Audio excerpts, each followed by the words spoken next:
할렐루야. 오늘 우리에게 주시는 하나님의 말씀은 갈라디아서 4장 1절부터 30여절까지 말씀으로 자유로운 자의 자녀라는 제목으로 함께 은혜를 나누겠습니다. 이제 내가 말하노니 그 상습자가 모든 것의 주인이지만 어린 아이를 통하는 종과 다를 바 없으며 아버지가 미리 정해놓은 때까지 보호자와 청지기 아래 있느니라. 이와 같이 우리도 어린 아이였을 때에는 세상의 초등 학문 아래서 종노릇 하였으나 너희는 내가 처음에 육체의 연약함 중에도 어떻게 너희에게 복음을 전파했는지 아느니라. 또 너희는 나의 육체 안에 있는 나의 시련을 무시하거나 거절하지도 아니하였고 오히려 하나님의 천사같이 곧 그리스도 예수같이 나를 영접하였도다. 그렇다면 너희가 말한 복이 무엇이겠느냐? 내가 너희에게 증거하노니 너희가 할 수만 있었다면 너희의 눈이라도 빼서 내게 주었으리라. 율법 아래 있고자 하는 너희는 내게 말하라. 너희가 율법을 듣지 못하였느냐? 그럭되기를 아브라함에게 두 아들이 있었는데 하나는 여종에게서 낳고 하나는 자유로운 여자에게서 낳았다고 하였느니라. 그러나 그 여종에게서 난 아들은 육신을 따라서 낳고 자유로운 여자에게서 난 아들은 약속으로 말미암아 난 것이라. 아멘.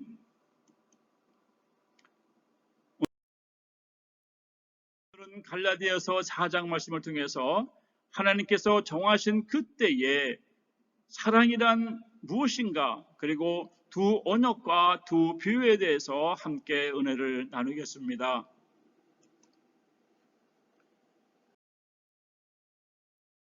그 첫 번째로 아버지의 정한 때. 아버지의 정한 때는 충만한 때가 이를 때라고 갈라디아 4장 1절부터 7절에 이렇게 말씀을 하신 것을 볼 수 있는데, 때가 템에 하나님이 그 아들을 보내사 여자에게서 나게 하시고 율법 아래에 나게 하신 것은 하나님께서 그 때가 이르렀을 때에 하나님의 아들이신 생명이신 그리스도를 여자에게서 태어나게 했다라고 말씀을 해주고 계십니다. 이 말씀을 마가복음 1장 15절에서 마가는 이렇게 우리에게 기록을 해주고 있습니다. 마가복음 1장 15절입니다.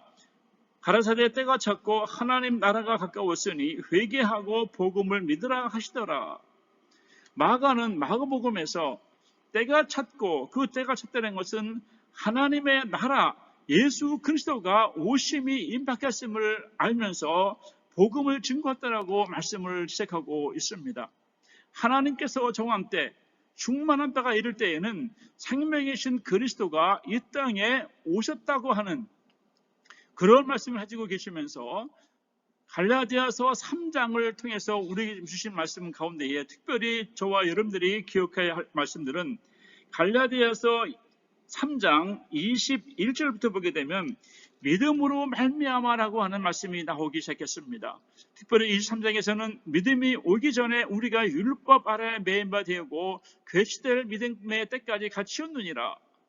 믿음이 오시기 전까지는 율법 아래 있으면서 율법이 우리를 이끄는, 우리를 하나님의 말씀 예수 그리스도를 알 수 있도록 이끄는 가정교사라고 설명을 해주고 있습니다. 믿음이 오시기 전에는 율법 안에서 이스라엘 백성들이 살 수밖에 없었습니다. 율법은 이방인에게 준 것이 아니라 하나님께서 아브라함과 이삭과 야곱을 통한 하나님의 약속의 자녀들인 이스라엘 백성들에게 주어진 것이 율법이었습니다. 그렇기 때문에 이스라엘 백성들은 율법 아래에서 하나님의 사랑을 알았어야 되며 하나님의 말씀을 들어야만이 됐습니다. 그러나 25절에서는 율법이 온 이후로는 우리가 몽학선생 아래, 청지기 아래 있지 않다라고 말씀을 해주고 있습니다. 믿음이 오시기 전에는 율법으로 말미암아서 생명을 알 수가 있었고 율법으로 말미암아는 의롭게 되심을 받을 수가 없었습니다. 죄 용서함을 받을 수가 없었습니다. 그래서 하나님께서는 제사 제도를 허락하시고 성막을 건설하게 하시고 성막 안에서 대제사장이 염소의 피와 송아지의 피와 양의 피로 사람들의 죄를 사해주는 속죄제와 속건제라고 하는 제사 제도를 통해서 생명으로 오시는 그리스도를 예표해 주셨습니다. 이 말씀에 대해서 사도 바울은 히브리서 7장, 8장, 9장을 통해서 대제사장 되시는 그리스도, 그리고 우리의 속죄양이 되시는 예수 그리스도의 설명을 해주시면서 율법이 믿음이 오시기 전까지는 믿음의 역할을 담당했지만, 가정 교사의 역할로서 그 삶을 감당했지만, 하나님의 때가 이르고 하나님께서 정하신 때가 되었을 때에 하나님의 아들이신 그리스도가 오셨으므로 더 이상 율법은 필요 없게 되었다라고 성경은 말씀을 해주고 있습니다. 그래서 갈라디아 4장 5절에 이렇게 보면 이렇게 말씀하고 있습니다. 율법 아래 있는 자들을 속량하시려고 우리로 아들의 명분을 얻게 하려 하심이라. 너희가 아들인 거로 하나님이 그 아들의 영을 우리 마음 가운데 보내사 아바 아버지라 부르셨느니라. 율법 아래 있을 때에는, 종의 모습으로 있을 때에는 아버지를 아버지라 부를 수가 없었습니다. 그러나 약속의 자녀, 하나님께서 사라에게 약속하시고 또 이삭을 통해서만이 하나님을 아버지라 부를 수 있는 예수 그리스도의 영, 하나님의 생명의 말씀을 통해서 우리는 하나님을 아버지라고 부르게 됐다라고 성경은 말씀을 해주고 있습니다. 다시 한번 정리합니다. 갈라디아 3장 23절을 보게 되면, 믿음이 오시기 전에는 우리가 율법 아래 있었지만 믿음이 오신 이후에는 예수 그리스도로 말미암아 하나님의 자녀들이 되었다라고 말씀을 해주고 있습니다. 율법은 아브라함의 후손 이스라엘 백성들에게 주어진 말씀이었다면, 믿음이 있는 그리스도는 아브라함을 통해서 온 민족이 예수 그리스도를 주로 고백하고 하나님을 아버지라 부를 수 있는 모든 사람들에게 믿음을 주시고, 그 믿음의 법을 따라서, 성령의 법을 따라서 살아가야 된다라고 하나님의 아들들이 되었으므로 하나님을 아버지라 부르며 아버지가 말씀하신 이 말씀들을 순종하고 이 말씀들 안에서 살아야 된다라고 성경은 말씀을 해주고 있습니다. 율법은 우리에게 필요 없는 것이 아닙니다. 율법은 우리에게 당연히 필요합니다. 가정교사로부터 어린 아이였을 때에 공부를 했기 때문에 예수 그리스도를 알 수 있었던 것처럼 우리는 율법을 통해서도 예수 그리스도를 알아야 되고, 율법을 통해서 사도 바울도 예수 그리스도를 알았습니다. 예수 그리스도의 영 성령께서 그의 마음을 감동시켜 주셨으므로 율법에서 말씀하신 그리스도를 알았고, 그 그리스도가 하나님의 아들이시고 대제사장이시었고 우리의 모든 죄를 사시는 염소의 피가 되시고 양의 피가 되시는 생명은 피에 있다라고 말씀해 주시면서, 예수 그리스도로 말미암아 죄사함이 이루어지고 예수 그리스도로 말미암아 하나님의 아들이 되었다고 하시는 이 말씀을 주셨기 때문에, 믿음이 오시기 전에는 율법을 통해서 알았지만 믿음이 오신 이후에는 더 이상 율법이 필요 없는 것이 아니라 그 율법도 필요하고, 율법이 있어야 배울 수 있기 때문에, 이 성경 말씀이 있어야 예수 그리스도를 알 수 있기 때문에, 성령으로 오신 예수 그리스도, 말씀이신 예수 그리스도, 생명이신 그리스도가 오늘 저와 여러분들에게 있어야 됨을 사도 바울은 갈라디아 교회 성도들에게 말씀을 전해주시면서 오늘 우리에게도 동일하게 말씀을 해주고 있기 때문에, 율법 아래서 이제는 생명의 말씀 아래서 종의 모습이 아닌 이제는 하나님의 아들의 모습에서 하나님의 집에 아들로서 오신 그리스도 안에서 생명을 누리실 수 있는 우리 모두가 되어야 되는 것입니다.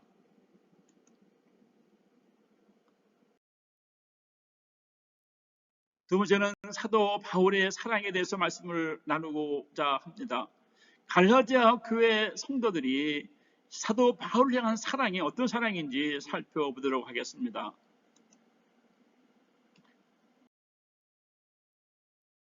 사도 바울은 갈라디아 지방 사람들에게 예수 그리스도가 하나님의 아들이시고 생명이심을 증거했을 때에, 예루살렘과 유대에서 내려온 율법주의자들로부터 너희가 예수를 믿고 율법을 지켜야 되고 세례를 받아야 된다라고 하는, 할례를 받아야 된다라고 하는 그러한 이야기를 들었을 때에 갈라디아 일정에서 그런 사람들에 대해서 다른 복음을 전하는 사람들, 저주받을 자들이라고 외쳤습니다. 그런 가운데 갈라디아 교회 성도들은 사도 바울이 복음을 증거할 때에 어떻게 받아들이는지에 대한 이야기가 갈라디아서 4장 8절부터 20절에 증명 나타나고 있는데, 내가 너희에게 진리를 말함으로 내가 너희에게 진리이신 생명이신 그리스도를 증거함으로 너희가 나를 박대하느냐라고 하는 말씀을 우리는 생각을 할 수가 있습니다. 사도 바울이 이렇게 얘기합니다. 15절입니다. 너희의 복이 지금 어디 있느냐? 내가 너희에게 증거하노니 너희가 할 수만 있었다면 너희의 운이라도 뺏어 내게 주었으리라. 내가 연약한 가운데에서 여러분들에게 생명의 그리스도 복음을 증거했습니다. 육체의 약한 가운데에 너희에게 복음을 증거했다고 했습니다. 너희를 시험하는 것이 너희에게 복음을 전한 내가 내 외형적인 모습 때문에 여러분들에게 그것이 시험거리가 되었냐고 말씀해 주시면서 내 연약한 모습 속에서도 여러분들은 나를 천사와 같이 또는 예수 그리스도와 같이 영접했다라고 14절에 말씀을 해주고 있습니다. 너희를 시험하는 것이 내 육체의 수대 이것을 너희가 없인 여기지도 아니하며 버리지도 아니하고 오직 나를 하나님의 천사와 같이 또한 그리스도 예수와 같이 영접하였도다. 갈라디아 교인들이 사도 바울을 영접한 것은 그의 세상적인 하식도 아니고 외형적인 모습도 아니라 그의 입에서 나오는 예수 그리스도 생명이신 그리스도를 증거했을 때에 사도 바울을 영접했지만 왜 너희가 지금 나와 원수가 되었느냐? 내가 진리를 전함으로 생명을 전함으로 너희에게 너희와 내가 원수가 되었냐라고 말씀을 해주면서 그 사도 바울 말씀해 주시는데 너희가 진정 나를 예수 그리스도와 같이 생각했고 천사가 영접했다면 나의 가장 약점인 육체의 연약함인 내 눈의 그 연약함을 너희 눈을 빼서라도 내게 주시라고 하는 그런 마음을 하는 것을 우리가 볼 수가 있습니다. 그러면서 사도 바울은 말하죠. 내가 너희 속에 그리스도의 형성에 이르기까지 너희를 위하여 내가 수고한다. 19절 말씀입니다. 나의 자녀들아 너희 속에 그리스도의 형상에 이르기까지 다시 너희를 위하여 해서나는 수고를 하노니 사도 바울은 어디를 가든지 대접받는 모습이 없었습니다. 이방인들과 유대인들에게 항상 핍박을 당했습니다. 고난을 당했습니다. 그러한 어려움 가운데서도 하나님의 사람을 붙여주셔서 그것을 이기게 하시고 견뎌나가게 하시고 피하게 하신 그 하나님의 사랑을 갈라디아 교회 성도들에게 말씀하시기를 해산의 수고를 한다라고 하는 그런 고난을 간접적으로 표현하는 것을 볼 수가 있습니다. 하나님의 진리 생명이신 그리스도를 전하는 사람들에게 어려움이 있을 수가 있습니다. 세상과 타협하고 세상의 교훈과 사람의 말을 전하는 사람들은 대접을 받고 그들은 모든 영화를 누릴 수 있지만 하나님의 진리 생명이신 그리스도만을 증거할 때에는 많은 어려움이 있을 수가 있습니다. 내가 너희에게 진리를 전함으로 너희와 내가 원수가 되었느냐? 16절입니다. 그럼즉 내가 너희에게 참된 말을 함으로 이 참된 말이라는 것은 진리이신 알레테이아 그리스도 말씀하시는 거죠. 내가 생명이신 그리스도를 전함으로 진리이신 그리스도를 전함으로 부활이신 그리스도를 전함으로 내가 너희와 원수가 되었느냐? 예수 믿으면 복 받는다, 만세 형통한다, 꽃길을 걷는다라고 하는 그런 거짓 복음을 전하는 사람들은 편안한 길을 가지만 예수 그리스도만을 위해서 사는 사람들은 사도 바울은 말했죠. 사도행전 14장에서 하나님 나라에 들어가기 위해서는 이 고난을 통과해야 된다라고 말씀을 해주고 있습니다. 고난을 두려워하는 삶이 아니라 고난을 감당하는 삶, 고난을 담대하게 이겨나가는 그런 삶을 살 수 있는 사랑하는 성도 여러분, 우리 모두가 되시기를 축복합니다.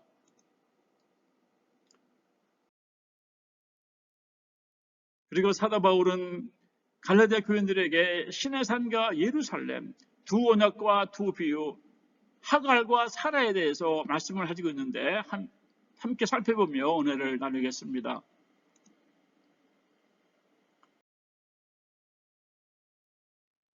사도 바울은 계속해서 갈라디아 4장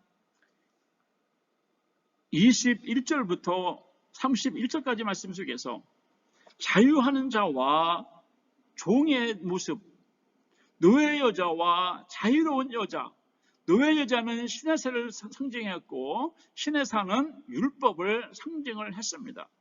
자유로운 여자는 예루살렘을 이야기했고 예루살렘은 약속의 자녀로 얘기하면서 노예 여자는 하갈이었으며 자유로운 여자는 사라였습니다. 하가를 통해 태어난 그 아이는 노예 여자였고 시내산이었고 율법을 말씀해 주셨다면 사라는 자유로운 여자였고 예루살렘이었고 약속의 자녀라고 말씀을 해주고 있습니다. 아랍에 있는 산은 예루살렘과 같은 산이라고 했습니다. 예루살렘은 아닙니다. 예루살렘과 같은 하나님께서 이스라엘 백성을 위해서 모세를 통해서 율법을 허락하시고 그 율법 아래에서 그들은 살라고 하는 약속의 자녀로서 율법을 가지고 율법 안에서 생명이신 그리스도를 만나기를 원하시는 하나님의 사랑의 말씀이었습니다. 대제사장과 그리고 지성소 안에서 피 흘림, 피 뿌림에 대해서 예수 그리스도께서는 대제사장이시고 예수 그리스도는 우리의 속죄 양이라는 것을 그들에게 말씀해 주셨습니다. 사라는 자유로운 여자였습니다. 예루살렘이라고 말씀해 주고 있습니다. 약속의 자녀라고 말씀해 주고 있습니다. 약속의 자녀는 야곱을 통한 예수 그리스도의 자녀들만이, 예수 그리스도와 함께한 자녀들만이 약속의 자녀라고 성경은 우리에게 말씀을 해주고 있습니다. 성경은 무엇을 말하고 있습니까? 계집종과 그 아들을 내어 쫓으라. 계집종의 아들이 자유하는 여자와 더불어 유업을 얻지 못하느니라. 그렇습니다. 율법으로는 구원을 받을 수가 없고 율법으로는 하나님의 아들들이 될 수가 없습니다. 자유로운 여자 예루살렘, 예수 그리스도, 약속의 자녀이신 생명의 씨가 되시는 예수 그리스도로 말미암아 저와 여러분들은 자유로운 자의 자녀들, 즉 하나님을 아버지라 부르는 하나님의 아들들이 되었던 이 사실은 성경을 통해서 우리에게 말씀을 해주고 있습니다. 사랑하는 성도 여러분, 갈라디아서를 통해서 예수 그리스도는 우리의 생명이시라고 말씀을 해주고 있습니다. 예수 그리스도 안에서만 생명을 누리고 하나님의 아들들이 된다라고 성경을 말씀해 주시면서 우리를 속죄고 있는, 우리를 미혹하고 있는 그 다른 복음을 내어 쫓으라라고 말씀을 해주고 있습니다. 율법을 지켜야 된다, 할례를 받아야 된다라고 하는 사람의 복음, 인본적인 복음을 다 과감하게 깨쳐버리고 오직 생명의 복음 예수 그리스도만을 굳게 잡고 그 예수 그리스도 안에서 생명을 소유할 수 있는 우리 모두가 되라고 성경은 말씀을 해주고 있기 때문에 특별히 사도 바울은 갈라디아 교회 성도들을 통해서 믿음이 오시기 전까지는 율법 아래 있었지만 믿음이 오시기 난 이후에는 믿음 안에 예수 그리스도 안에 있으므로 하나님을 아버지라 부를 수 있는 은혜를 우리에게 주셨다고 말씀하셨기 때문에 더 이상 종의 멍에를 매지 말고 우리의 모든 무거운 짐을 예수 그리스도의 존귀하신 이름 앞에 내어놓고 우리는 예수 그리스도의 그 자유를 누리는 하나님의 아들들, 자녀들이 되신 것을 감사하며 하나님 앞에 영광을 올리시기를 축복합니다. 사랑하는 시온생교회 성도 여러분, 믿음이 오시기 전까지는 율법의 아래에 있었습니다. 율법은 그리스도께 인도하는 선생이었습니다. 그러나 믿음이 오심으로 율법이 이끄는 삶이 아닌 생명이신 그리스도께서 이끄시는 삶으로 바뀌게 되었습니다. 율법은 종으로 설명하면서 믿음은 하나님의 실맡은 아들로 설명하고 있습니다. 이 말씀은 히브리서 3장에 자세히 설명을 해주고 있죠. 이제는 하나님의 아들의 영을 받은 자녀들이 되었습니다. 우리는 하나님의 아들의 영, 성령을 받았기 때문에 예수 그리스도 안에 있는 생명의 성령의 법을 따라 사는 아들들이 되었습니다. 오직 생명의 말씀이신 그리스도 안에서 생명을 누리시는 성도들이 되시기를 우리 주 예수 그리스도의 존귀하신 이름으로 축복합니다. 아멘, 할렐루야.